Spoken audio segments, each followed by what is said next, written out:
S'intéresser à la fabrique plutôt du lieu de l'indiscipline. On a vu avec Laurent effectivement que faire cabaret, c'est faire société, faire œuvre. Et donc là, on va vraiment essayer de comprendre en fait d'un point de vue poétique qu'est-ce que ça veut dire exactement faire cabaret. Et donc en l'abordant plutôt sur la question de la création d'une expérience, hein, et on en a parlé déjà avec ta conférence, d'une expérience donc qui déborde, hein, qui décentre aussi les conventions habituelles du lieu de la représentation théâtrale. Donc avec un premier plan sur le lieu performatif du cabaret, et puis on verra si cette dimension indisciplinée est transposable, comment effectivement, quelles sont les exigences dans les lieux d'accueil qui programment ce type d'expérience. Et pour en discuter, donc à la table, on y a Bruno Lobé, hein, directeur du Manège qui nous accueille aujourd'hui, Jérôme Marin, qu'on ne présente pas, artiste cabarettiste et directeur artistique de la Barbichette, Fanta Touré, qui est chargée de diffusion et directrice de la société Fantatouche, et Hervé Vallée, artiste et directeur du Cirque électrique. Donc justement sur cette question de faire cabaret comme faire œuvre, Jérôme, tu fais souvent la distinction entre faire cabaret et faire un spectacle de cabaret. Est-ce que tu peux revenir un peu sur ce que tu entends par ces différences-là? Alors déjà, je voulais juste te dire qu'après cette présentation, j'ai l'impression que faire cabaret maintenant devient un petit peu fade, qu'il va falloir que l'on se renouvelle. Mais c'est bien, c'est très vivifiant. Oh. Oui, alors, je crois que en fait, il y a cette image d'Épinal du cabaret qu'il y a eu pendant un certain nombre d'années, de faire des spectacles de cabaret. Et c'est vrai qu'à un moment donné, j'en fais partie, on a eu envie de ce besoin de faire cabaret et dans n'importe quel endroit, dans les caves, des bistrots, même dans les toilettes, ce qui m'est arrivé, dans des salles des fêtes, dans des salles communales, dans la rue. Et ça, pour moi, c'est faire cabaret. Et c'est un peu différent que simplement monter un spectacle de cabaret avec effectivement des petites subtilités sur la manière dont on fait spectacle de cabaret pour chacune et chacun, sachant que pour moi, l'important, par exemple, c'est de ne pas faire le même spectacle chaque fois. Donc c'est en soi déjà une particularité, mais effectivement, pour moi, il y a une différence entre faire cabaret et spectacle de cabaret, qui peut du coup se reproduire comme une série, voilà. Une revue, tout à fait. Et du coup, là, tu évoques aussi la question du dispositif, de comment tu envisages l'espace pour effectivement créer cette expérience que faire cabaret. Et Hervé, je voulais savoir justement comment l'espace est pensé au cirque électrique. Donc vraiment le décor, l'architecture, la déambulation. Comment tu envisages cette question-là pour créer justement cette dimension immersive, participative du public? Alors déjà, en fait, nous, c'est sous un chapiteau. Donc le chapiteau, il est aménagé, les gens arrivent à peu près à 19h, ils dînent, ils boivent. Les artistes sont déjà maquillés, les artistes servent aussi le public. Donc il y a des gens qui arrivent à 19h et qui finissent, qui partent à 2h du matin. Donc c'est à peu près 7 heures.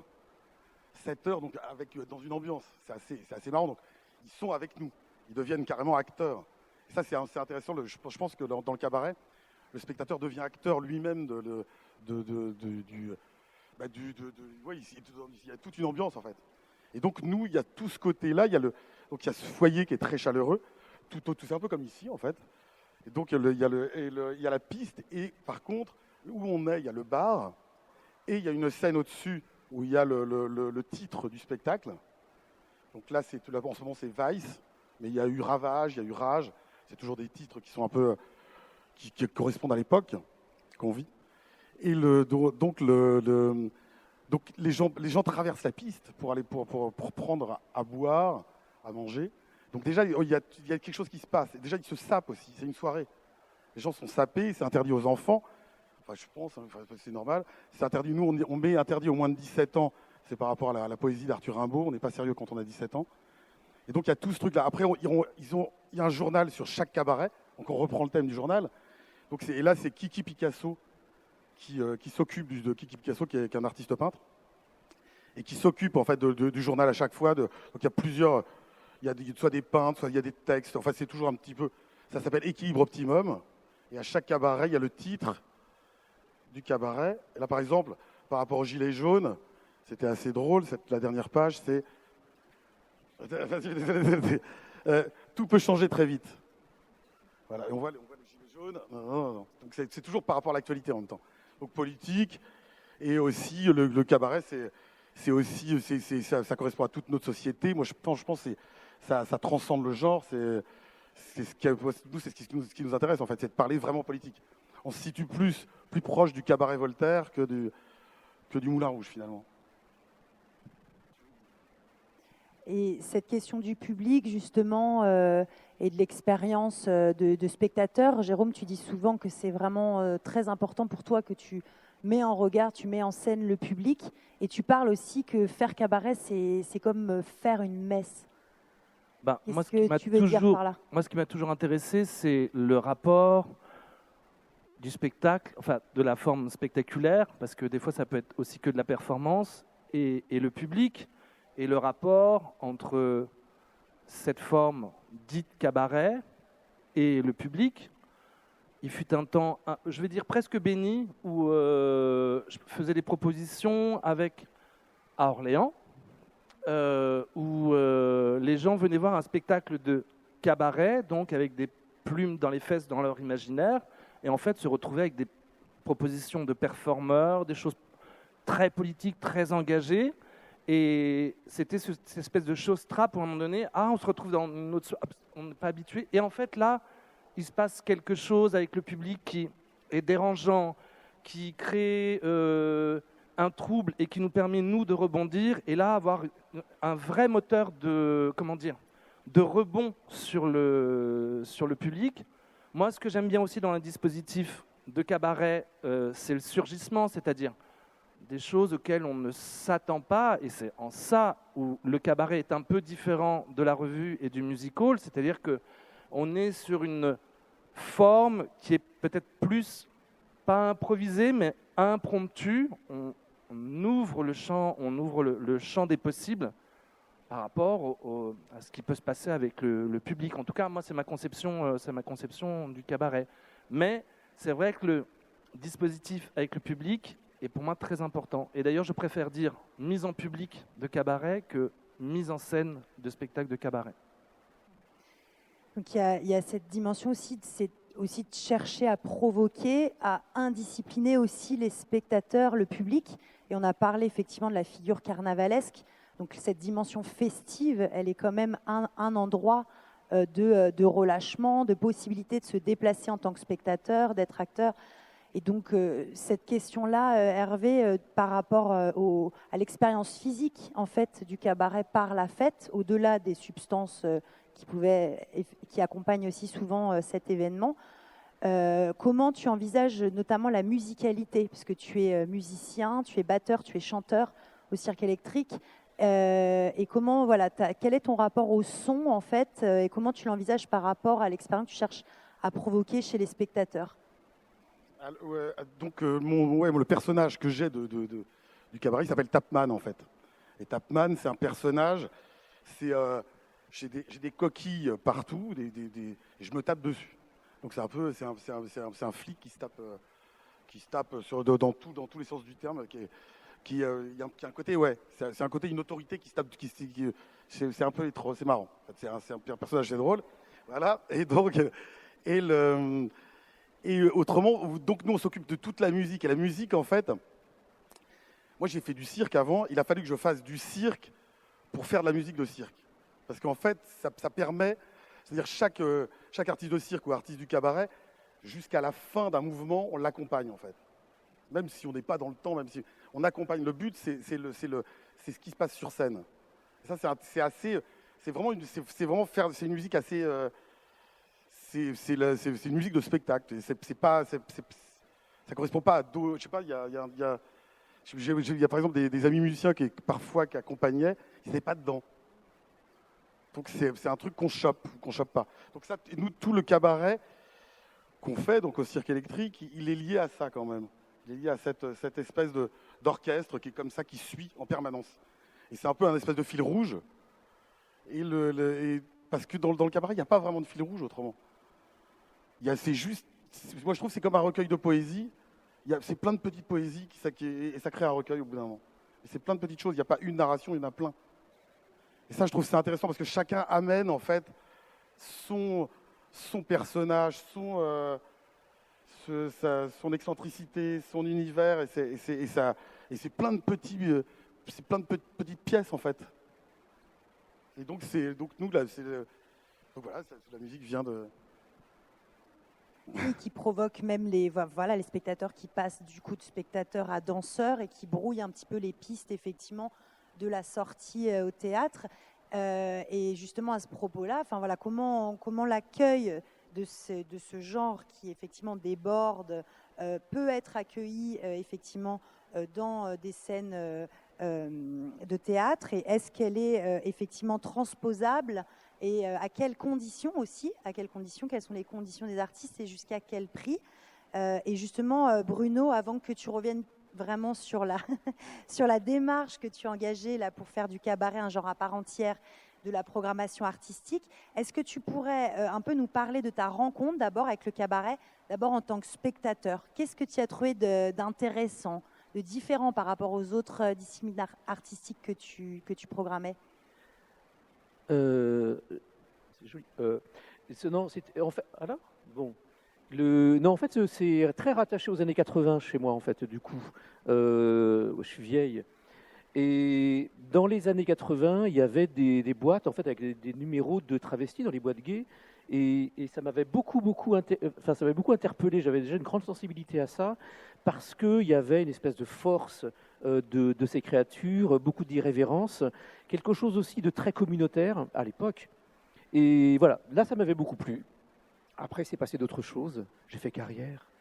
Et à Orléans, la rencontre avec Jérôme Marin était assez intéressante parce que il crée un personnage qui était déjà existant, qui s'appelait Monsieur K. Et c'était une période, tu me dis si je me trompe, mais c'était un peu compliqué à ce moment-là. Et on a travaillé, enfin, il a travaillé lui en tant qu'artiste, et puis moi en l'accompagnant, sur Monsieur K, retravaillé sur le rapport au public de Monsieur K. On a même monté à une époque un spectacle qui aurait pu être du cabaret qui s'appelait Sous l'ombrelle. Et où déjà il y avait la musique, il y avait la réinterprétation de chansons anciennes, où il y avait la question du costume, la question de l'irrévérence. Je me souviens même qu'ici, là, quand je suis arrivé, un mois après, il y avait une présentation de saison. J'avais oublié que Sous l'ombrelle, c'était aussi ouvert. Et on a perdu aussi ici pas mal de public quand j'ai présenté ça la première fois, je me souviens. Et on avait aussi présenté à Orléans, à une présentation de saison aussi, il y avait des créatures qui étaient là. Tout le rapport aux créatures, c'était un peu diffus, c'était un peu comme ça. Et ça m'intéressait beaucoup dans ce que ça voulait dire de l'irrévérence, dans le fait de ne pas avoir peur. Et quand on est programmatrice, c'est bien de ne pas avoir peur de ce qu'on peut présenter au public à partir du moment où on sait que ça nous correspond. Parce qu'on raconte toujours un truc quand même un peu de soi-même quand on fait de la programmation, sans vouloir trop monter le niveau de l'ego. Il y a quand même un truc comme ça où on est très à l'aise quand on est honnête dans ce que l'on fait. Et du coup, la question de la peur était vachement intéressante. Même pas peur. Et du coup, c'est arrivé comme ça s'est installé. Et après, ça s'est en effet plus construit intellectuellement, c'est-à-dire qu'est-ce qu'on présente, qu'est-ce qu'on veut faire. Il y a quand même de l'argent de coproduction. Comment on peut accompagner ça différemment? Et là, je me suis vraiment intéressé pour le coup, et aussi grâce à Jérôme qui à ce moment-là avait repris la direction artistique de Voldemort, non, de Madame Arthur. Et du coup, ça m'avait... Je vous en prie, vous là-haut. Et du coup, ça m'avait intéressé la manière dont il s'accaparait ça avec la chanson, etc. Bien sûr. Important. Parce que je crois que c'est vraiment un état d'esprit. Bruno, quand il était directeur adjoint du théâtre d'Orléans, était un metteur en fête. C'est-à-dire qu'il avait déjà cet esprit, cette animation de il y a le spectacle et ça déborde à côté, que ce soit dans le lieu ou chez lui, avec des artistes. Il y avait cet esprit déjà de... On déborde, on a envie de partager des choses en plus du spectacle. Et je crois que l'esprit de fête aussi, il est important dans l'envie de programmer, de faire cabaret. Et chez Bruno, c'était déjà très important. Si je peux me permettre, la première chose que tu as faite ici, en arrivant, c'est de dire il manque un lieu pour manger et boire.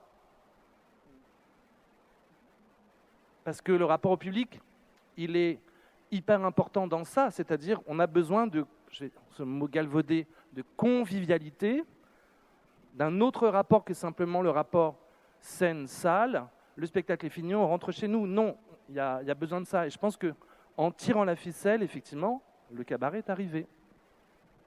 Ah, les soirées de l'ambassadrice. Oui, non, mais c'est vraiment ça en fait. Du coup, c'était une chose, le fait d'avoir installé, d'avoir réfléchi, d'avoir un peu plus intellectualisé l'affaire, c'était aussi dans le rapport avec le public évidemment, et en effet la convivialité, le fait de danser après les cabarets, le fait de faire des jet-sets, etc. C'était hyper important. C'était quoi la question? J'en ai une autre, si tu veux, sur justement plutôt l'accueil du coup des publics, des partenaires du manège, des équipes aussi, de ta position de metteur en fête. J'aime beaucoup cette expression. Merci. Effectivement, à directeur d'un lieu qui. Mais je pense que quand on accueille du cabaret, alors je ne vais pas dire tout le monde ne peut pas accueillir du cabaret, ce serait un peu con, mais quand on accueille du cabaret, il faut vraiment se mettre en situation d'accueillir du cabaret, c'est-à-dire de ne pas savoir à quoi on va s'attendre. Et au fond, c'est pas vraiment grave. C'est fini maintenant, la police va plus venir nous déloger, quoique. Mais en tout cas, il faut vraiment avoir un regard tout de même, ne pas avoir un regard exigeant sur la proposition artistique, et puis après laisser aller. Il faut vraiment laisser la possibilité aux artistes de s'exprimer et en effet de ne pas avoir peur de ce qui va se passer. Et ce qui est hyper important avec les équipes, et Dieu sait si les techniciens, les garçons et les filles adorent le cabaret. Je ne dirais pas comment ils en parlent, la technique, mais en tout cas, il y a toujours en effet avant une discussion entre l'équipe technique et puis l'équipe artistique pour pouvoir accueillir le cabaret comme les artistes le souhaitent. Alors nous, on a quand même des critères, c'est-à-dire il faut qu'il y ait des tables, il faut qu'on puisse manger et boire, on ne peut pas occuper tout l'espace. C'est le seul truc. Après, les artistes, ils font exactement comme ils le souhaitent dans la limite du raisonnable. Voilà, c'est hyper important en tout cas d'être très accueillant. On n'accueille pas en effet le cabaret comme on accueillerait un spectacle, on va dire, avec une fiche technique hyper bien montée. Et il n'y a pas de fiche technique en général pour le cabaret. Voilà, il n'y a pas de fiche technique, on travaille ça ensemble. Et un grand merci, un grand big up à l'équipe technique du manège qui est vraiment à donf là-dessus, qui sait vraiment hyper bien accueillir. Le régisseur lumière, Cédric, si tu nous écoutes, fait des créations lumière à chaque fois pour les cabarets. C'est vraiment super. Enfin, on a vraiment un vrai savoir-faire ici d'accueillir et de monter du cabaret. Par rapport à d'autres lieux, peut-être sur la question des exigences techniques, effectivement, qui ici au manège sont incorporées et puis développées depuis plusieurs années. Fanta, toi, en tant que chargé de diffusion, tu as amené aussi à accompagner beaucoup de compagnies de cabaret, d'artistes de cabaret.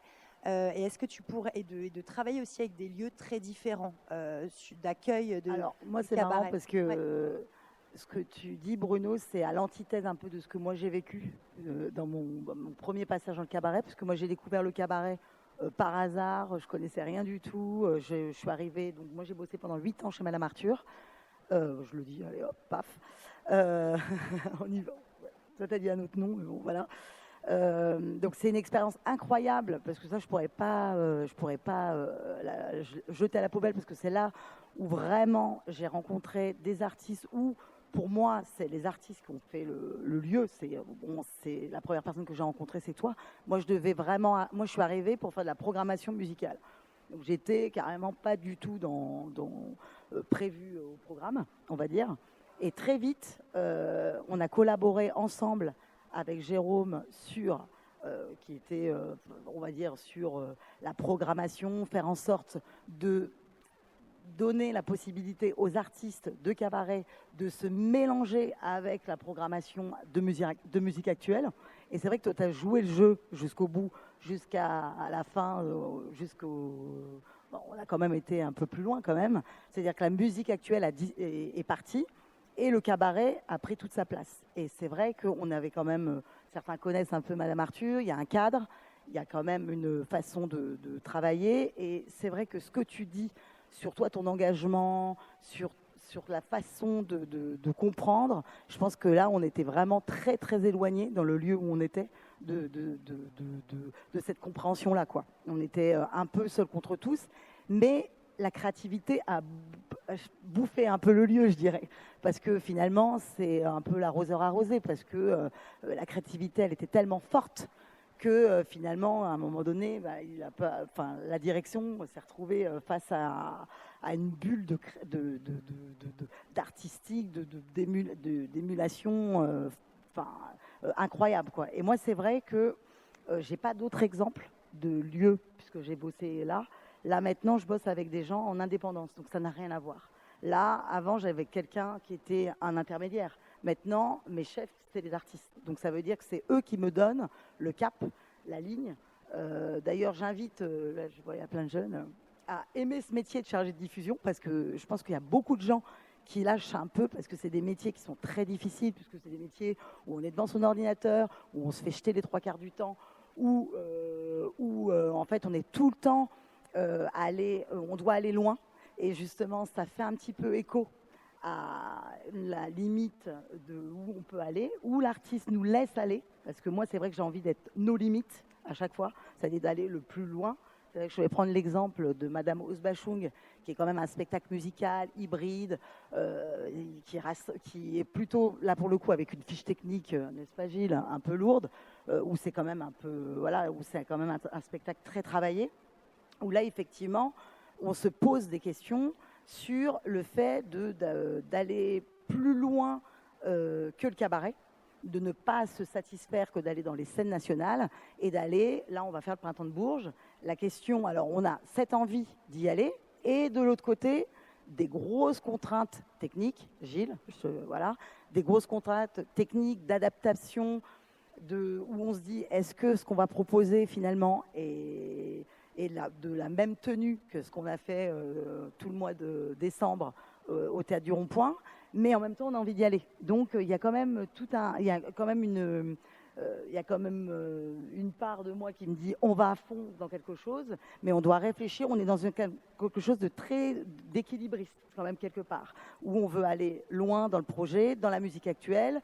Et la musique actuelle, c'est pas aussi simple. On retrouve les mêmes on va dire les mêmes frilosités qu'on peut retrouver dans les scènes nationales, où pendant le printemps de Bourges, c'est 2 ans de travail avec eux pour dire mais il faut le faire, c'est intéressant, ça va faire on va découvrir, vous allez faire découvrir à votre public des choses. C'est la première fois qu'il y aura du cabaret au printemps de Bourges.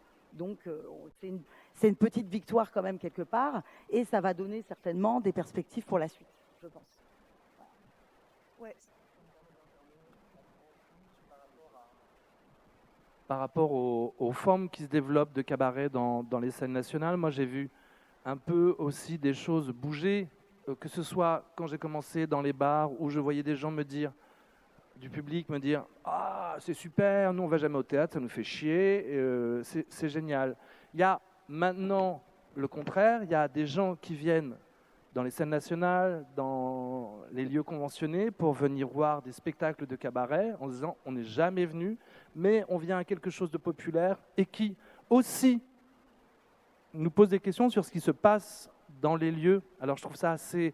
Je sais que ce n'est pas dans la suite de ce qu'on disait, mais je voulais juste rebondir sur ça parce que aussi, la présence du cabaret dans la convention, dans le subventionné, est aussi un outil très intéressant pour faire venir de nouveaux publics, et notamment un public jeune, et selon l'accompagnement effectivement que les lieux font, parce que généralement, quand on va dans des espaces, dans des théâtres, il faut faire, c'est un vrai dialogue avec les équipes, puisqu'il y a généralement, comme tu l'as dit, pas de fiche technique, ou peu, ou ça ne c'est très fantaisiste, qu'il y a toujours des besoins au dernier moment, des demandes farfelues, mais toujours fondées, le jour même, mais elles sont fondées. Mais ça crée, je ne sais pas, dans ces lieux, un appel d'air, j'ai l'impression, ah oui, non, c'est pas ça que je voulais dire, pardon, excusez-moi. Non, mais selon le rapport avec le dialogue avec les lieux, en fait, ça peut aussi déborder sur d'autres choses. Par exemple, je donne un exemple. On était à la Maison de la Culture de Nevers l'année dernière pour faire un cabaret parce que Jean-Luc Révol avait décidé qu'il soutiendrait la deuxième marche des fiertés de Nevers. Et donc, du coup, il organisait quelque chose avec cette bande de jeunes qui a pris ça a pris des proportions. Et en fait, ça amène différents types de populations dans ces théâtres, dans ces lieux où forcément ce public n'irait peut-être pas. Et je trouve ça super. C'est comme ça nourrit un dialogue. Le cabaret, j'ai l'impression qu'il nourrit un dialogue dans la construction des programmations et dans l'envie d'ouvrir les lieux à des choses auxquelles on n'aurait pas des choses qu'on n'aurait pas imaginées forcément. Voilà, c'est plus clair. C'est aussi intéressant que ça reste underground, moi je pense, le cabaret. Il faut que ça reste aussi dans des endroits où il y a plein de cabarets qui sont nés dans des squats, dans des cirques, derrière, je pense au Café de Paris, derrière le bar. Il y a plein de petites salles un peu partout et c'est encore un endroit où on peut faire quelque chose, le cabaret. Donc il a une place un peu spéciale, je trouve, dans le monde du spectacle. C'est ce qu'on se disait dernièrement avec la Bellini, tu vois, qui organise à la truc, et ça reste un endroit où finalement on peut encore s'exprimer, je pense. Alors qu'il y a plein d'endroits où on ne peut plus s'exprimer. Ça, c'est intéressant, la question de l'élargissement des publics et puis effectivement de ce mouvement aussi dont on a parlé de revalorisation culturelle, de relégitimation qui sort un petit peu effectivement de cet espace marginal. Est-ce que effectivement la radicalité dont tu parles, elle doit rester effectivement dans un certain espace? Par exemple, la question de la jauge, je me dis jusqu'à combien de personnes peuvent voir du cabaret. Cette dimension populaire est très intéressante. Peut-être sur une dernière question qui est un petit peu renouvelée par rapport à celle qu'on avait prévue, et parce que je pense qu'il y a quelque chose d'intéressant là dans ce que vous dites. C'est justement comment en fait vous voyez, vous, ce mouvement effectivement d'institutionnalisation, de structuration du cabaret, et en quoi il peut aider ou être des fois sujet à difficulté un cabaret de création. Comment soutenir ça dans la diffusion, la production et la création? Ça va? Ouais. Je pense qu'il faut... Moi, je n'oppose pas radicalité et institutionnalisation. Je pense qu'il faut utiliser l'institution. Mais il faut vraiment l'utiliser. Il y a de quoi faire. Alors évidemment, tout le monde ne sera pas prêt, dans ceux qui tiennent l'institution, tout le monde ne sera pas prêt à lâcher. Surtout en ce moment où il y a pas mal, en effet, de questions d'autocensure. Mais vraiment. Mais du coup, il faut l'utiliser. Il y a des moyens. Il n'y a pas de raison, quand on travaille, par exemple, de ne pas être payé. Alors on peut dire c'est bien de ne pas être payé, au moins on est... Non, il n'y a pas de raison de ne pas être payé pour le coup. Il y a de l'argent pour la création, donc autant l'utiliser. Mais ouais, vraiment, il faut l'utiliser, il faut pouvoir travailler en résidence, peut-être creuser des choses. Il faut garder une spontanéité, mais ça n'empêche pas non plus de travailler un sujet un peu plus longtemps parce qu'on a les moyens, parce qu'on a le lieu. C'est pas parce que on aura 3 projecteurs de plus, un peu plus classieux, que le spectacle sera moins bien. Ou peut-être qu'au contraire, il pourrait être aussi très bien. Donc je crois qu'il faut vraiment utiliser l'institution avec une grosse méfiance. C'est de ne pas être instrumentalisé. C'est-à-dire, moi, des fois, je ne dis pas que mes collègues sont tous géniaux et géniales, je les adore. Mais il peut y avoir aussi l'idée de mettre des touches comme ça. Quand on dit que quand on fait une programmation, on parle de soi, on peut être tenté de mettre des touches de drôlerie, de nudité. Oh, j'ai envie de dire plein de bêtises, mais je ne les dirai pas. On peut avoir envie de mettre des petites touches de quelque chose dans sa programmation pour parler de soi. mais il y a quand même l'honnêteté d'être au service d'être au service du cabaret, puisque c'est de ça dont on parle. Il faut faire hyper attention, il faut être hyper exigeant en fait. Quand on va occuper l'institution, il faut être hyper exigeant sur ses nécessités. Voilà, faut juste faire gaffe. Ouais, c'est un travail qui se fait en collaboration entre l'artiste et le lieu, en fait, enfin, et la personne qui est en face de soi. Ça veut dire que pour moi, c'est pas un réel sujet.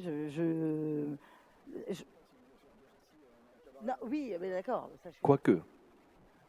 Toi, tu voudrais ça? Quoique. Non, mais moi, je considère qu'effectivement, toutes les propositions qui s'offrent à nous, ce sont des contraintes qu'il faut utiliser comme. Enfin, j'ai toujours considéré faire du cabaret comme un terrain de jeu, que ce soit dans une scène nationale ou dans un petit lieu. Et là, effectivement, c'est merveilleux de pouvoir présenter son travail dans des espaces un peu plus safe, où effectivement les artistes sont payés, qu'on peut entretenir nos costumes, payer nos maquillages, avoir le temps de travailler avec des espaces de laboratoire. Mais ça ne reste qu'un terrain de jeu. Pour moi, j'ai toujours l'impression de jouer à la dinette en faisant du cabaret. Il y a quelque chose qui n'est... Enfin, je ne sais pas dire que ça n'a pas d'importance, c'est faux. Moi, l'important, c'est que le public soit heureux. Vraiment, ça, c'est quelque chose qui est très important. Mais c'est un terrain de jeu. Alors, effectivement, si on nous propose Bercy, eh ben, imaginons Bercy. Moi, je trouvais ça intéressant qu'on propose Bercy. Vraiment. Sincèrement, parce que je crois qu'il y a encore des choses, il y a encore des formes à chercher. Et même si, dans 2 ans, tout ça s'arrête pour moi, les tournées, les collaborations avec des lieux institutionnels conventionnés, bah, je retournerai faire cabaret dans les toilettes des Métropes à Bourges. Avec, je ne sais pas si Nadège, tu seras d'accord pour le faire, mais bah voilà, on retournera faire ça. Et ça sera très bien, je serai très heureux. Je pense que quand même le lieu, il est important. Moi, ce que j'aime dans le cabaret, c'est le côté chaleureux. Là, par exemple, c'est très chaleureux. On retrouve quand même une âme. Je sais pas, c'est le fait d'avoir des sièges qui sont abîmés. C'est presque, on a envie de le travailler, du vieux velours rouge. Et je pense quand on a même le public aussi, de reconnaître tout le monde. Moi, je trouve que c'est pas mal. Donc, c'est forcément des jauges qui sont au-delà entre 500 et 1000. Après, c'est un peu foutu, je pense. Parce que faut reconnaître tout le monde. Il y a des gens qui sont...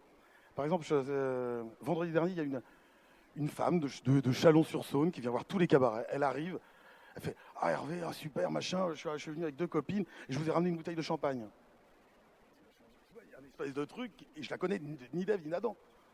Elle vient chaque année. Et il y a quelque chose qui se passe quand même. Des bouquins. Il y a 2 bouquins, par exemple, un bouquin sur le fakirisme qu'on m'a donné la semaine dernière. Il y a tout à... Ouais, c'est assez... et je trouve on n'a pas ce rapport-là si on a Bercy. Ben non. Là, tu les balances, les fly. Je vais raconter une anecdote sur quelque chose qui n'a jamais eu lieu. À Montbéliard, on m'a proposé normalement de faire le 31 décembre, qu'on aurait dû faire là, dans l'immense parc des expos, dans une salle. Je me suis posé la question de savoir à Montbéliard, Peugeot, super, très bien. Eh ben, imaginons de ramener plein de voitures Peugeot dans cet espace-là, et on fait des mini-cabarets dans les voitures, et on retrouve cette intimité. Moi, je trouve ça toujours très challengeant de se dire comment on va essayer de trouver de la convivialité dans des espaces qui ne le sont absolument pas. Et moi, ça m'excite énormément. Mais c'est une autre façon de voir les choses. Je pense qu'il y a des personnes qui veulent intervenir en fait sur cette question-là. Donc, c'est peut-être le moment où on peut ouvrir le débat. Une simple remarque. Ouais. En 1969, vous avez un groupe engagé de jeunes en Autriche qui s'appelait Spartacus. Et ce sont des jeunes qui intervenaient lors des grèves et des occupations d'usines. Et à 2 ou 3 reprises, ils ont joué Brecht sur le toit des usines pour résister donc aux forces de l'ordre. Et entre les actes de Brecht, ils chantaient a cappella ou avec un accordéon des airs de Kurt Weill, des airs de Musam, etc., etc. Donc je pense qu'il y a là-dessus une vraie réflexion sur le lieu. Et derrière, réfléchir sur le lieu, comme vous le disiez tout à l'heure, c'est aussi réfléchir sur le public. Parce que vous parlez de deux choses différentes et complémentaires. Vous avez des artistes, un public, et le cabaret, c'est aussi le lieu de la porosité. Alors attention, je ne parle pas de karaoké, hein, on est bien d'accord. Mais en revanche, le cabaret, justement underground, le cabaret des squats, le cabaret des lieux alternatifs, c'est, à mon avis, le lieu où des non-professionnels qui voudraient le devenir ou qui ont envie de rencontrer le public peuvent justement connaître leur première scène publique. Moi, je terminerai par un souvenir. Dans les années 80, j'avais 15-16 ans et j'allais rencontrer les gens de Madame Arthur et Coccinelle dans un bar à l'époque qui s'appelait l'Atlantique et qui était juste en bas, qui a fermé maintenant depuis. Et ils me disaient, alors moi je voulais faire qu'une chose, mes parents voulaient que je fasse maître de conf à la Sorbonne, n'importe quoi. Moi je voulais être artiste et ils me disaient, mais vas-y, produis-toi, fais de la... Tente, trouve des lieux, il y a encore des lieux à Paris, ils me conseillaient, etc. Et puis moi, donc, je suis le raté de la famille, c'est ma sœur qui a fait artiste. Si vous voulez poser des questions, il y a des micros qui circulent, je crois. Je ne les vois pas, mais... Il n'y a pas des gens qui ont des micros? Je ne les vois pas. Non, mais... Ah, ça y est, il fonctionne. Il y a combat de micro, là, parce que Jérôme fout le bordel, il a donné un micro. C'est une question rapide, bonjour. En fait, je voulais savoir tout à l'heure, quand vous parliez de faire cabaret dans des lieux plus élargis, du style Bercy, vous parliez du ministère des Finances ou de chez Johnny?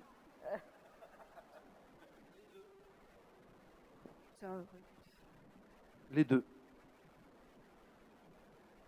Je trouve que ça serait bien de faire effectivement cabaret dans les ministères, quoique ça commence à se faire.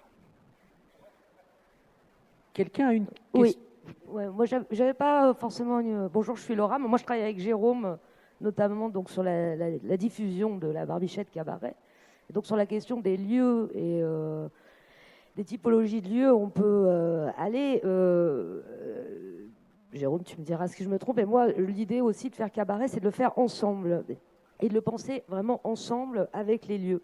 Donc, je pense que ce genre d'endroit-là et de discussion autour du cabaret est très intéressant parce que je pense que ça permet de saisir l'essence de ce qu'est le cabaret et de ne pas l'enfermer dans des cases. Et je pense de pousser aussi certains lieux qui veulent y aller à le faire en s'adaptant aussi au cabaret. Bien sûr, le cabaret a une capacité d'adaptation parce que ça fait partie de son histoire aussi, qui s'est adaptée au lieu. Et évidemment, je pense que c'est une discipline qui est née de ça aussi. Mais je pense que les lieux qui veulent programmer du cabaret doivent se saisir aussi de ces spécificités. Et quelque chose qu'on n'a pas évoqué, c'est la question de la disposition de la salle et du public dans les salles. Donc en format cabaret ou en format frontal. Alors effectivement, avec Jérôme, c'est une question dont on discute souvent. Et oui, on peut faire cabaret partout. Mais je pense qu'il faut que les programmateuristes s'interrogent aussi s'adaptent à cette discipline qui demande, pour moi, ce rapport aussi avec le public très direct, et même de s'imaginer que si on veut faire du cabaret, peut-être sortir de sa propre salle et d'aller ailleurs, dans d'autres lieux, comme on va le faire d'ailleurs, on va le faire à Saint-Nazaire, c'est-à-dire qu'on ne va pas le faire dans la salle, mais on va le faire dans un autre lieu. Donc voilà comment aussi le réfléchir ensemble et comment ne pas que demander au cabaret de s'adapter au lieu, mais d'embrasser le cabaret, si je peux dire, dans tout ce qui est... Et effectivement aussi la pédagogie qu'il y a à avoir avec les équipes techniques des lieux qui ne sont pas habitués à recevoir du cabaret et qui ne sont pas habitués à quelque chose qui est de l'ordre de faire un spectacle différent chaque fois dans des lieux différents. Et donc ça, c'est des vraies spécificités. Et s'il n'y a pas, je dirais, des lieux qui ont la volonté de programmer du cabaret, aussi une petite pédagogie avec leurs équipes là-dessus, il peut y avoir des endroits de friction qui sont dommages. Voilà. Donc c'était pour alimenter ce que vous disiez. Merci. Est-ce qu'il y a quelqu'un qui veut répondre Laura, sur ce point-là, par exemple, si on prend l'exemple par exemple du Printemps de Bourges, On ne peut pas leur demander de révolutionner. Déjà, on arrive on arrive avec notre nouvelle esthétique, donc on ne peut pas leur demander de tout bousculer, même si nous, là, sur ce spectacle-là, la seule contrainte, c'est que les gens soient assis. Voilà. Il faut que les gens soient assis, qu'ils puissent regarder le spectacle. Les gens, là, pour le coup, ne vont pas bouger pendant le spectacle. Donc, c'est comme un spectacle, c'est comme une pièce de théâtre, en fait. Donc, avec à l'intérieur l'esthétique cabaret. Donc, là, on est obligé aussi de s'adapter. Là, on est vraiment dans une config où l'install, c'est la nuit. C'est soit, en fait, on s'adapte, pour le coup, ou soit on refuse de le faire. Parce que là, par exemple, on va arriver la veille, on va travailler la nuit, pas moi, la technique. Donc, on est vraiment dans quelque chose, on n'est pas à J-1. Et donc, en fait, c'est soit on dit OK, on est obligé d'être flexible pour atteindre ces objectifs-là. Et on aura la même chose aux Nuits de Fourvière, où on va se retrouver dans les mêmes configurations de contraintes qui sont liées au réseau des musiques actuelles. Donc, on est obligé en fait, il faut y aller au cas par cas, je pense, pour tout, en fait. Je pense que... Peut-être que ça serait intéressant aussi, il y a beaucoup de programmateurs dans la salle qui ont accueilli aussi du cabaret, qui est dans des espaces qui n'étaient pas destinés à les accueillir. Ce serait peut-être aussi intéressant d'entendre certains... Mais moi, juste si je peux me permettre, juste pour rebondir, ça m'intéresse de savoir pourquoi, par exemple, Hervé ne diffuse pas le spectacle en dehors de son lieu, parce que c'est aussi un point de vue qui peut être... Non mais... On aimerait bien, mais on peut jouer là. On veut jouer là, mais Alors... on peut jouer là. Non. Mais et autrement, nous on accueille aussi pas mal de spectacles de cabaret. On a accueilli Kova, on a accueilli Otomo, on a accueilli un paquet de gens sous notre chapiteau et aussi on a un parquet de bal. Et là, c'est une espèce de petit théâtre de poche. Et donc on accueille il y a une programmation. Il y a eu Saccage il n'y a pas longtemps. Il y a eu, il y a eu tu te rappelles de la Plug? C'était en 2012, sous le chapiteau. C'était Tom de Pékin qui avait fait la file. Ça, c'était pas mal. C'était les prémices un peu du... Et donc, et donc on accueille tout le temps. Et donc, on a aimé... Oui, nous, on aimerait bien tourner, bien sûr. Oui, bien sûr. Après, il faut que ça corresponde à notre esthétique, quoi. Toujours. Faut pas qu'on soit perdu dans... Oui, mais par exemple, tu n'as... Dans la perspective d'une tournée, toi, tu aurais besoin que ça corresponde exactement à ce que vous faites sous le chapiteau, ou tu serais, par exemple, d'accord pour adapter le spectacle au lieu? Ah mais non, t'adaptes toujours. T'adaptes toujours. C'est normal. Tu vois, ouais, toujours. Ouais. Mais avec le même esprit, avec la même esthétique, c'est un univers, c'est un monde. Chacun a son monde, en fait. C'est ça, chaque cabaret a son... C'est le plus difficile d'ailleurs, c'est de trouver son cabaret. Oui, alors moi j'aimerais intervenir parce que je vous ai écouté. Donc nous, on se situe près de Reims. C'est quelque chose que l'on a créé de nos propres mains. C'était un jardin. On a créé un établissement dans un village de 300 habitants. Donc, lorsque l'on veut réaliser quelque chose, lorsque l'on veut aller au bout de ses rêves, eh bien, il faut y aller. Et c'est comme ça que l'on a réussi à pouvoir créer cet petit établissement. Hein. Comme je vous dis, c'est un établissement de moins de 50 personnes. C'est très convivial. Et ce que l'on a voulu recréer, nous, c'est ce que l'on vivait dans nos familles lorsque on avait... Bon, je suis à peu près de votre époque, hein, je pense, malheureusement. Donc, ce que l'on vivait lorsqu'on était gamin, quand on avait 10-12 ans, donc ces grandes réunions de famille où l'on se retrouvait autour des tables à 20-25 personnes, eh bien voilà, nous, notre établissement, c'est ça. C'est la convivialité, tout le monde participe, et voilà. Et donc, c'est un échange permanent avec le public. Et chaque artiste qui se produit va pouvoir, à la fin, dès qu'il a fini son passage sur scène, il va pouvoir donc s'exprimer et donc communiquer avec le public. Et le but, bien sûr, c'est de pouvoir faire rire le public. Ça, c'est important. Alors, vous n'avez pas dit le nom de votre établissement qui s'appelle Alors, Talent Aiguille. C'est bien Talent cela, Aiguille. oui. Donc, il faut savoir que nous, on fonctionne en association, donc on est limité en nombre de spectacles annuels sur l'établissement, évidemment, mais on fait aussi du déplacement donc à l'extérieur. Et donc, il faut savoir que nous, on ne se rémunère pas. On n'a pas de rémunération en tant qu'artiste, parce que nous, on fait ça sur une base de bénévolat. Et donc, on génère des fonds afin de pouvoir aider des associations qui en ont besoin et surtout des associations qui vont vers l'enfance et notamment les enfants malades ou les enfants handicapés, des choses comme ça. Voilà. Et puis, donc, ce que vous faites, on se rejoint tout à fait. Parce que j'ai vraiment ressenti ce que nous, on fait. Vous le faites peut-être dans une autre dimension, parce que nous, les moyens sont totalement différents, et bien sûr, mais comme vous dites, lorsqu'on se déplace dans un lieu, on va totalement s'adapter, on a toujours le petit truc qui fera que ça ira, et voilà. Et on part toujours aux besoins de la dernière minute. Voilà. Merci. Merci. C'est très intéressant aussi ce témoignage, parce que ça pose aussi la question des territoires. On a parlé des lieux du cabaret, mais aussi de la géographie. On est beaucoup dans des exemples effectivement citadins et parisiens, et je pense que c'est aussi intéressant de comprendre cette question des échelles du cabaret et puis les conditions de vie qui ne sont pas du tout les mêmes effectivement pour les artistes qui évoluent dans ces différents milieux.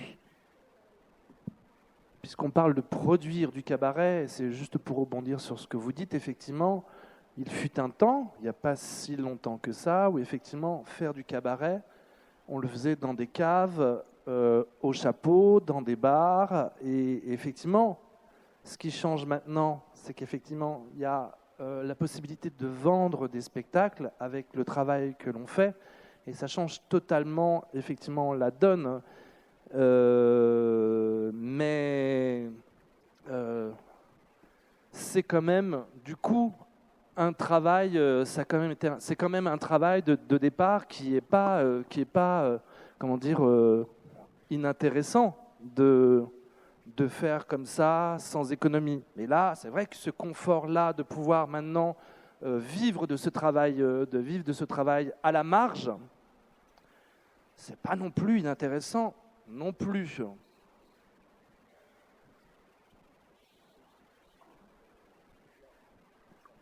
Tout ça marche. Justement, cette structuration, effectivement, permet peut-être d'interroger aussi et d'améliorer les conditions de travail. Enfin voilà, c'est intéressant aussi de savoir les besoins en termes d'équipement. Tu parlais du budget, du costume, maquillage. Enfin, c'est des choses qui peuvent effectivement... Enfin voilà, essayer de sortir même d'une certaine forme de précarité ou d'avoir effectivement des conditions un peu plus... Enfin voilà, je pense que c'est important aussi d'avoir ce témoignage-là dans la question des lieux, de la nécessité de faire des tournées, de diffuser, d'élargir les publics. Enfin, se pose aussi cette question voilà, très pratique sur le métier en fait d'artiste de cabaret et puis les conditions de vie pour pouvoir l'exercer. Mais je crois, pardon, parce que je réfléchis dans ma tête aussi à cette question de est-ce que c'est bien l'institutionnalisation du cabaret. Je crois quand même que ce passage dans la marge, dans comment on appelle, l'underground, est aussi important parce que c'est une vraie nourriture. C'est une vraie nourriture pour construire avec pas de moyens. Et j'ai l'impression que le cabaret ne fait que ça, construire normalement avec pas de moyens, et ça crée l'imaginaire. Mais moi, j'aimerais bien qu'on n'y ait pas que effectivement de l'institutionnalisation du cabaret. Je pense que ce parcours-là, il est très important de faire avec les moyens du bord et d'avoir juste l'énergie de faire cabaret, de se dire ah bah tiens, dans mon village il y a un bar, je vais aller faire cabaret, parce que c'est une expérience absolument incroyable à vivre et c'est très formateur. Dans les années 60, on disait, les chanteurs ont tous dit notre école c'est le cabaret. Barbara, Brassens, Brel, Bobby Lapointe, on connaît l'histoire. Donc je crois que c'est important aussi de pas mettre de côté cette forme de parcours dans le cabaret. Est-ce qu'il y a d'autres témoignages ou questionnements sur... on voit pas bien les mains. Mais... Oui, alors moi j'ai le micro en main. Je suis ici. Coucou. Non, je voulais simplement revenir sur cette question du lieu, de l'institutionnalisation, pour dire que il me semble qu'il y a aujourd'hui en France 2 scènes qui sont hyper foisonnantes dans un cabaret radicalement underground et pas du tout professionnel et pas du tout professionnalisé pour son immense majorité. C'est la scène drague d'une part, qui existe à la fois avec énormément d'amateurs et énormément de ratés du théâtre qui se retrouvent à foutre une perruque et du maquillage parce qu'ils n'ont pas eu accès à l'institution publique. Et par ailleurs, le foisonnement de la scène des cabarets littéraires avec Mange tes mots, le bordel de la poésie, ces scènes qui sont un renouveau de la scène poétique et de l'écriture contemporaine et qui fonctionnent absolument sous le format de la scène ouverte. Donc comme des exemples dont il a été question au XIXe siècle, et où finalement c'est retiré de la question du choix d'un pouvoir, qu'il soit éditorial ou institutionnel, le geste d'écriture, mais aussi le geste de transmission de son écriture. Et tout d'un coup, en fait, par la scène ouverte, la création poétique et la création artistique et l'accès au public devient vraiment accessible à absolument tout le monde. Voilà. Et donc ça existe aujourd'hui très fort, de manière hyper réjouissante. Et parfois en lien avec l'institution, mais parfois pas du tout. Et bon, Mange tes mots dimanche dernier était à la BPI au centre Georges Pompidou, et puis reste tous les mois au Loup Pascalou dans un bistrot de Père-Lachaise. Voilà. Ça t'ennuie pas de dire qui tu es peut-être? Oui, donc moi c'est Mathieu Tricot et je fais partie du cabaret Bad Biche.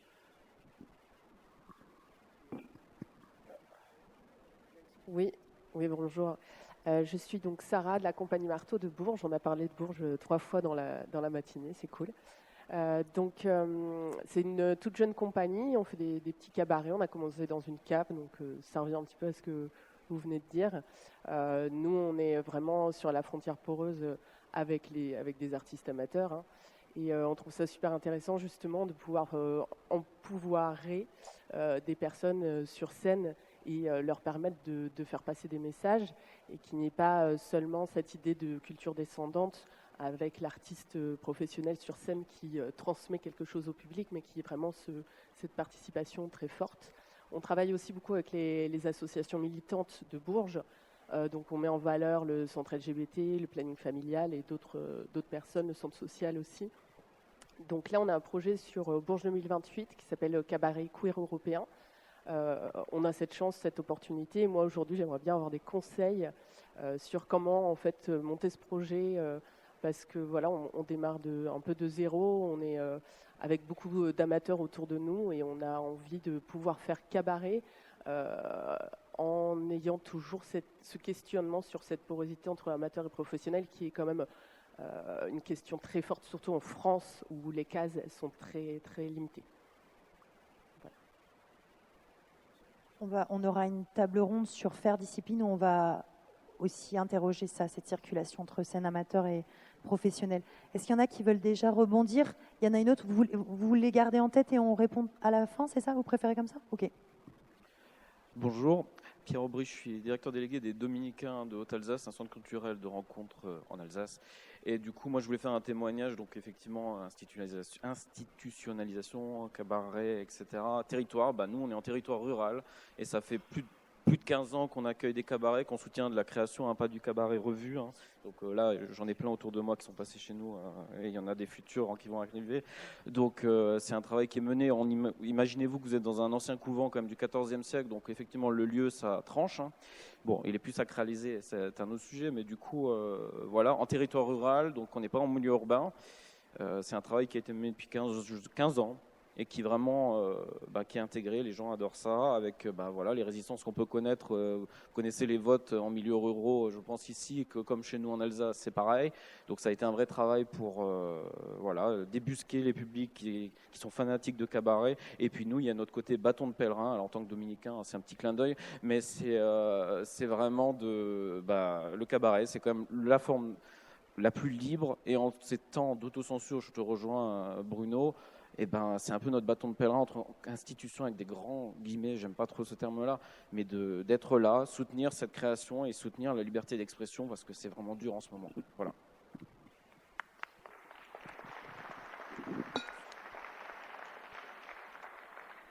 Alors, j'ai peut-être crispé un peu la salle, mais par rapport à tout ce qui s'est dit sur le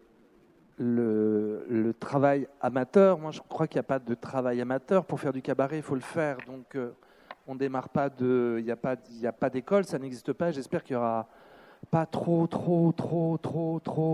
de formations diplômantes sur le cabaret. Sinon ça va être l'enfer. Mais juste, le cabaret se nourrit effectivement d'envie de faire du cabaret dans un espace, faire cabaret, faire, dire des choses, s'exprimer sur la société, sur l'endroit dans lequel on est, de ce qu'on a envie de partager avec le public. Et c'est super qu'il y ait effectivement des espaces encore un peu interlope, underground, pour pouvoir le faire. Mais je tiens quand même à redire, et ça c'est la vraie misère de cette forme, c'est la limonade. C'est-à-dire qu'à un moment donné, il y a aussi de l'exploitation dans ces formes de cabaret. Et je pense notamment aux scènes ouvertes où effectivement, les artistes sont accueillis de manière généralement, je ne vais pas dire tout le temps, de manière pitoyable. C'est-à-dire qu'on vient avec les costumes, on vient faire le numéro et on a à peine une boisson, à peine un sandwich et on n'est pas payé. Ça, ce sont encore des pratiques qui arrivent. Alors, je ne dis pas entre l'institution et ça, il y a un grand écart, mais peut-être qu'éventuellement, ce rapport à l'institution nous permet aussi, nous, de balayer devant notre propre porte et de ne plus accepter des choses qui se passent. À partir du moment où on monte sur scène avec un costume, un numéro, moi je considère que c'est du travail et que même si effectivement ce n'est pas forcément un cachet, ça mérite rémunération, ou en tout cas quelque chose pour juste dire on a travaillé, voilà. Et j'aimerais bien que dans la production du cabaret à venir, on fasse attention à la situation de l'artiste, parce qu'effectivement, vendre de la limonade pendant les spectacles, ça rapporte, mais pour pouvoir faire que cette limonade soit vendue, il y a des choses qui se passent sur scène, et ces choses-là, ça a un coût malgré tout.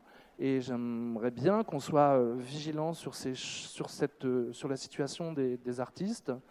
Et je rappelle qu'il y a eu la Covid il n'y a pas si longtemps et que les artistes de cabaret en ont excessivement souffert puisque nous ne travaillons pas sur des projets de production et qu'il y a plein d'artistes qui sont restés sur le carreau à cause de la Covid parce qu'il n'y avait pas d'espace pour pouvoir se produire. Et quand je dis se produire, je ne parle pas de cachet, parce que moi j'ai commencé à faire du cabaret pour pouvoir me payer à manger avec ma copine Christa. On se payait avec le chapeau, une semaine sur deux, c'était l'un qui payait le paquet de pâtes à l'autre. Donc, mais juste, voilà, il y a des gens qui travaillent sur ces formes de cabaret, et j'aimerais bien qu'on arrive à un système vertueux et respectueux du travail qui est fait, que ce soit dans une cave ou même dans un théâtre.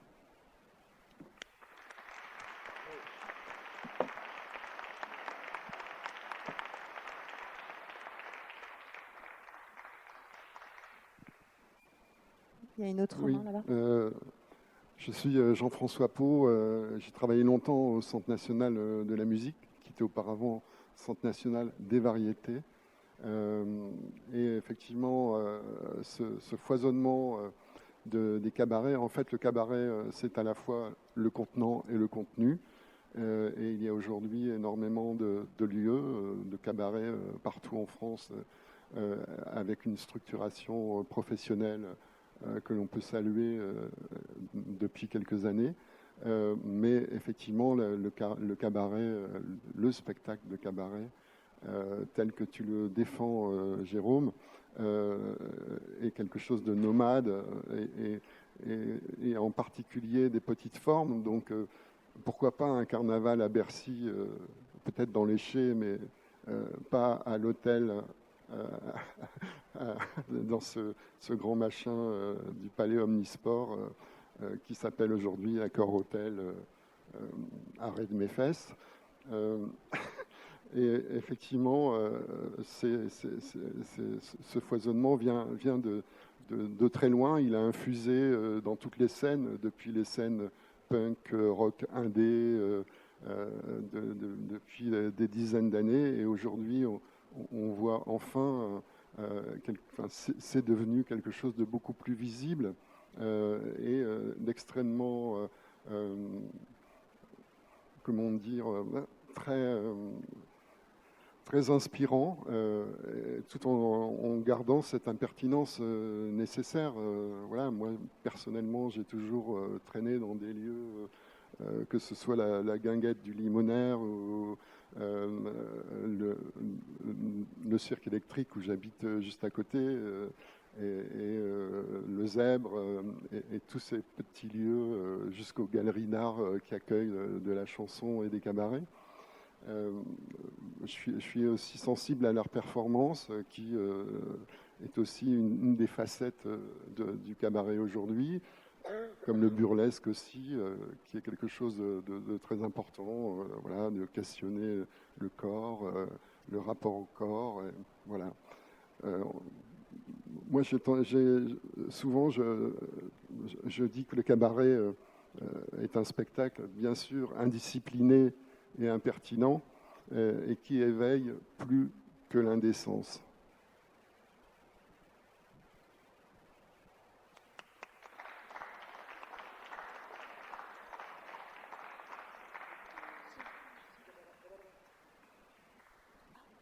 Il y a une question là d'abord. Bonjour. Bonjour, Manon Leroy, ici, La Rochechouart du Baltrave. Et moi, je produis du cabaret à Paris, dans une petite salle. Je suis là, je suis à Jardin à peu près. Jardin, dans un cirque, ridicule. Enfin bref.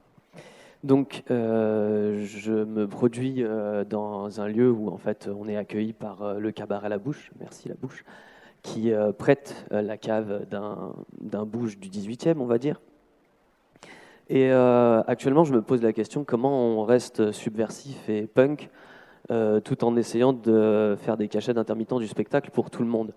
C'est-à-dire qu'on est dans des échelles de production où, d'un point de vue matérialiste, il n'y a pas de quoi dégager des cachets pour tout le monde.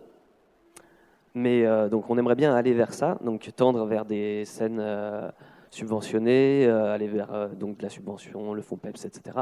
Mais comment du coup on reste punk et subversif et underground tout en essayant de gagner sa vie dignement, parce que sinon en fait on se retrouve avec des artistes qui jouent sans être payés, qui jouent donc souvent un choix d'artiste qui va au rabais en termes de qualité, en termes de proposition de jeu. On ne peut pas demander les mêmes choses à quelqu'un qui est amateur et à quelqu'un à qui on peut promettre un cachet d'intermittent du spectacle. Donc comment est-ce qu'on se produit quand on est dans cette échelle de production-là ? Moi, je pense qu'il faut faire attention à la qualité humaine, en fait, tout simplement, des gens avec qui on travaille, et que ça se sent très vite quand les gens viennent à la soupe récupérer un cachet. Voilà, je crois que c'est pas une mauvaise chose, c'est même une très bonne chose d'essayer de se payer. Évidemment, on sait très bien la recette pour faire que les artistes soient payés, c'est d'abord de ne pas se payer en tant qu'organisateur et de faire tout. Et puis après, au fur et à mesure, essayer de faire avancer un petit peu les choses. Alors, ça passe par des truchements économiques bizarres, essayer de réfléchir au prix de la place, voilà, des choses comme ça. Effectivement, après, il y a les aides, mais moi, je crois, pour l'avoir fait, je crois que c'est tout à fait possible de mélanger les deux et payer les artistes et se payer et rester à faire des choses libres et voire libertaires. Après, je pense qu'il y a plein d'artistes dans la salle qui ont cette même expérience, donc je veux bien aussi les entendre parce que j'ai l'impression que je fais la messe dans mon sens. Bonjour. Alors, ma question, par ici, si vous voulez, voilà, carnet. Ma question serait éminemment plus concrète. Pour quelqu'un qui ne connaît pas encore très bien le monde du cabaret et qui a pu seulement voir quelques aspects à travers les lieux institutionnalisés, comme le manège, quelles seraient des adresses, on va dire, plus confidentielles, surtout au niveau de Reims, où on pourrait voir des cabarets tels qu'ils étaient encore avant, dans leur simplicité, en fait? Allô, le Petit Futé? Il y a des endroits, en effet, il y a les Lady Maclay, oui, c'est ça, Doty, qui fait des choses, il y a les petites halles, etc. Il y a quelques soirées, ouais, vas-y, je t'en prie.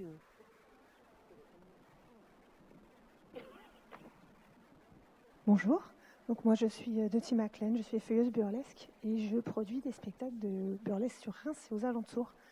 Et nous, on a deux systèmes. On a un système associatif et on a un autre système plus gros pour notre festival, qu'on va d'ailleurs cette année faire ici même, en décembre.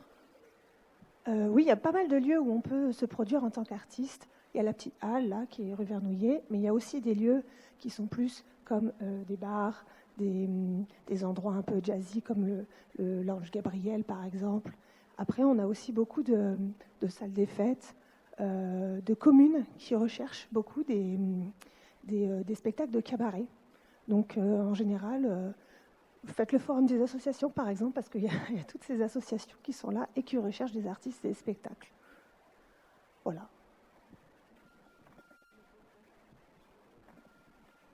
Oui, bonjour. Alors, je m'appelle Jacques Douady. J'ai le redoutable honneur de faire partie du conseil d'administration de cette maison qui fonctionne sous forme associative et je la préside. Je voudrais porter témoignage d'une chose, c'est que l'histoire tragique et très violente dans l'histoire du cabaret n'est pas le fait générateur ici. Le fait générateur ici, c'est le voyage de la discipline à l'indiscipline. C'est poser la question permanente. Et lorsque Bruno est arrivé, il portait en lui de façon tellement claire, évidente, que le manège devait faire partie de la proposition pour sortir des disciplines déjà consacrées ici, institutionnalisées, si je puis dire, entre la danse, la marionnette et le cirque, et que, bien évidemment, il respecte totalement le principe qui fait fonctionner cette maison, mais il y a apporté de façon mais vraiment existentielle l'installation du cabaret. Et je dois porter témoignage ici qu'au sein du bureau, il a réussi à nous convaincre, et Dieu sait que ça n'était pas quelque chose de gagné au départ. Il fallait, mais Bruno n'a jamais, accepté quelque compromis que ce soit, et c'est une des caractéristiques, je pense, en étant profane moi-même, bien que président du conseil d'administration, je ne sais pas tout et de loin, il n'y a pas de compromis possible dans le cabaret. Il y a une exigence vitale qui fait voguer de la discipline à la discipline, de l'ordre au désordre, et qui doit être respectée en tant que telle. Et ce dont je dois porter témoignage aussi, c'est que ça se fait, même si le lieu est institutionnalisé, ça se fait dans l'esprit qui est expliqué ici et là par les uns et les autres, c'est que ça se fait de façon extrêmement... Le désordre est très bien organisé. Il y a une vitalité, une effervescence dans les soirées de cabaret qui sont organisées ici. Et le public est au rendez-vous. Et c'est un public, c'est ça le plus étonnant pour moi. Le plus étonnant pour moi, c'est que ça s'adresse à un public extrêmement diversifié. Ça n'est pas un public de niche, c'est un public extrêmement populaire qui ne revendique pas une forme d'élitisme, mais qui veut partager, qui veut vivre, qui veut boire et manger, entendre, qui veut rire, qui veut être, j'allais dire presque à la limite, je le dis de façon profane, qui veut être choqué, embarqué, transporté quelque part. Et même si le lieu ici est un lieu institutionnel, cet esprit et cette vitalité, cette spontanéité qui est mise dans le développement du cabaret à Reims nous réjouit, je crois, toutes et tous de façon formidable, quoi, très enthousiaste.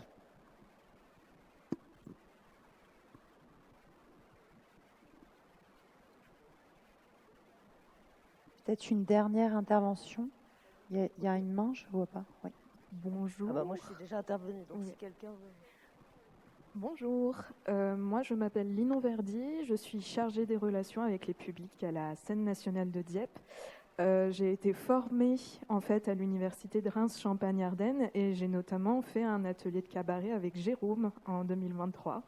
La meuf torturée qui dansait sur du Kate Bush, si ça te rappelle quelque chose, c'était moi. Et je suis très imprégnée en fait de la programmation du manège de Reims. Et en Normandie, parce que voilà, c'est basé en Normandie, j'ai pas la sensation que les programmateurs et les directions de lieux s'intéressent vraiment au cabaret. Moi, les choses qu'on m'a dites quand je demandais voilà, à des directions, est-ce qu'un jour il y aura du cabaret, c'est... en fait, c'est un art qui est à la marge, qu'on n'a pas envie d'institutionnaliser. Il y a la peur, comme disait Bruno Lobé, que ça raconte quelque chose du lieu ou de la direction.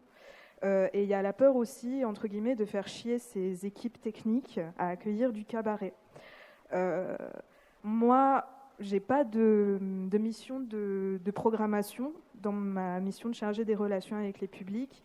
Moi, j'ai posé la question plusieurs fois, est-ce que ça vous intéresserait pas ? Je recommandais les spectacles de Jérôme, je parlais de cette journée de formation. Et en fait, les gens que je rencontre ne s'en emparent pas. Moi, je trouve ça dommage. Après, on ne peut pas forcer les gens à programmer des choses qu'ils ne veulent pas programmer. Mais comment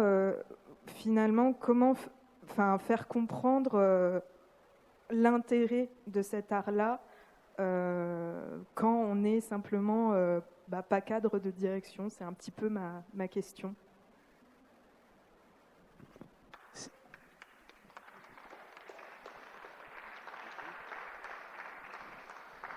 C'est dommage parce que la sirène à barbe, elle est passée au carreau du Temple à Paris.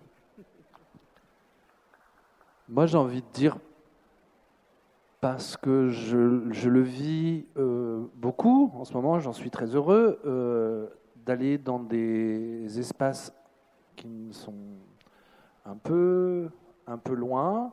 Je trouve qu'il faut... Pardon, excusez-moi, j'essaie de reformuler bien dans ma tête. Il y a plein de choses, hein. En ce moment, on est plusieurs, ça fait du vélo. Non.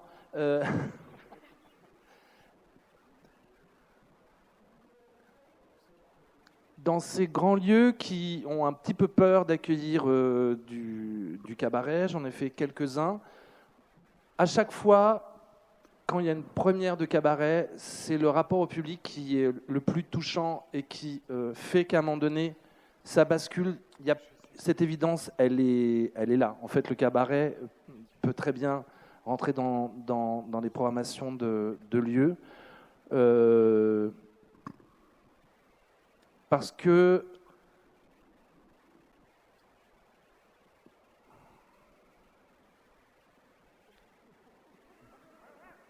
mais j'essaie de formuler bien les choses dans ma tête. Je suis en train de penser à ce qui va se passer ce midi, pas le repas. Non, alors je vais simplifier les choses. faire du cabaret dans des lieux, dans des scènes nationales tout au bout de la France, c'est super parce que on a un public, on rencontre un public qui juste n'a pas l'habitude de ça. Déjà n'a pas l'habitude forcément d'aller dans une scène nationale, mais il voit le mot cabaret et il se dit bah tiens, je vais y rentrer, j'ai déjà dit tout à l'heure. Mais surtout, moi, ce qui me touche le plus en tant qu'artiste, c'est d'entendre des gens me dire, du public, je ne pensais pas qu'on avait le droit à ça. Eh ben, ça, c'est la seule réponse aux programmateurs qui ont peur de programmer du cabaret dans leur lieu. Voilà, ça c'est plus simple. Ah, merci. Non, mais juste un tout petit conseil, si je pouvais me permettre. Si une programmatrice n'a pas envie de programmer du cabaret, surtout ne pas le forcer. Ça va être terrible. Ça va être terrible. Il faut que ça matche, il faut qu'il y ait de la confiance et de l'envie, quoi.